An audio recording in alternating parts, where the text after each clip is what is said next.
Hello, dear friends. My name is Sofya Dorinskaya. I am a psychiatrist and the head of the Medical Information Center. Let's continue our conversation about the thyroid gland. I would like to discuss this in this video today. The drug thiamazole, or also called tirazole, thiamazole, tirazole. What does it do? It blocks the connection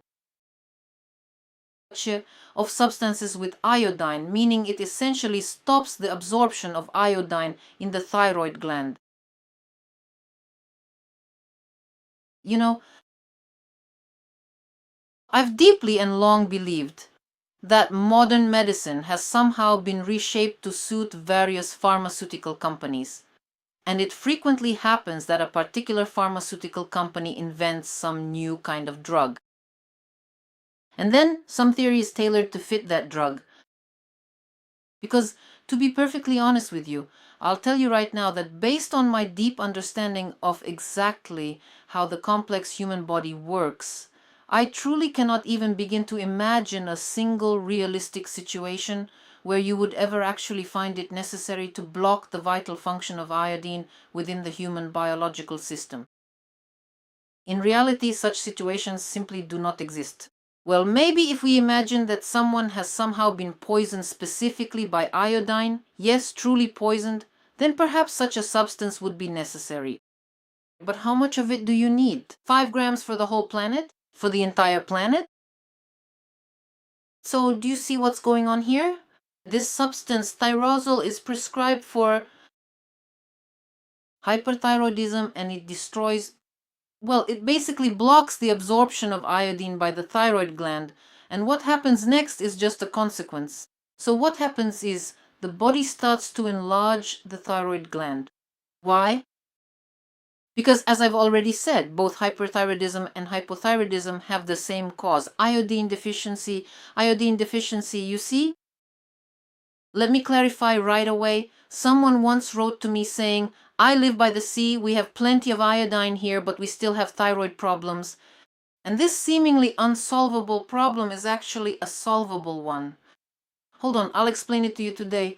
So you see, my friends, it turns out that this is exactly what happens in reality, that a person a thyroid problem.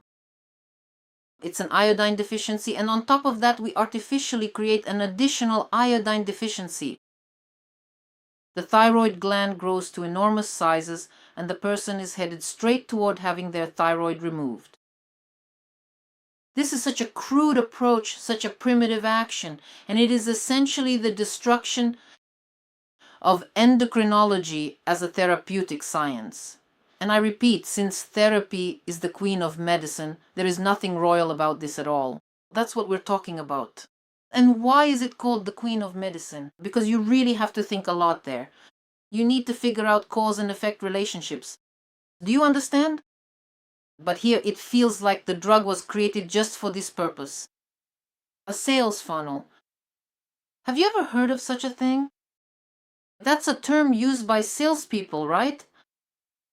And a pharmaceutical company, it has to sell, you see? So what is a funnel? It's when a person gets sucked into some kind of situation, right? You will definitely end up in it. If you deprive a person of iodine, their thyroid gland, you simply suck them in, you lead them to a situation where they need to have their thyroid gland removed, and then you have a lifelong consumer of thyroid medications. This is fundamentally a calculated chemical step in that very funnel to ensure a person becomes completely dependent on constant hormone intake, and to eventually and simply surgically remove their thyroid gland. But tell me, please, why on earth do so many people continue to have thyroid problems, even when they live right by the sea? Professor Academician Yulia Dombrovskaya work, Vitamins in Pediatrics. Vitamins. As research into the physiological effects of vitamins has grown and deepened, it has become clear that they are closely related and akin to hormones and enzymes. Stepp and other authors have proposed the term exogenous hormones for vitamins. Unlike endogenous products of the activity of the endocrine glands, or vitagens by analogy with hormones. Among the many initial hypotheses about the action of vitamins, an interesting suggestion is that vitamins are sources of hormones. However, some authors define vitamins as exohormones, while others bring them even closer together and even propose eliminating the very term vitamins. Well, this is a scientific article, but nevertheless, vitamins are external hormones. Therefore, gentlemen, I will once again return to my book, The Disgusting in Psychiatry. This is a new book that can be bought everywhere in Russia. And here on page 73, there is a chapter about simple solutions. Simple solutions tend to be very popular. So, my dear gentlemen, iodine as the only source of thyroid health is once again a simple solution. In order for the thyroid gland to operate at its optimal level of health, a person should ensure they do not have a significant lack or insufficiency in essential external hormones or vital vitamins. Therefore, my dear friends, even if you live on the seashore, on a warm seashore, where iodine is simply, well, I don't know, everything there is full of iodine, and you might think you can't have a deficiency of this iodine, but it still might not be absorbed for one simple reason.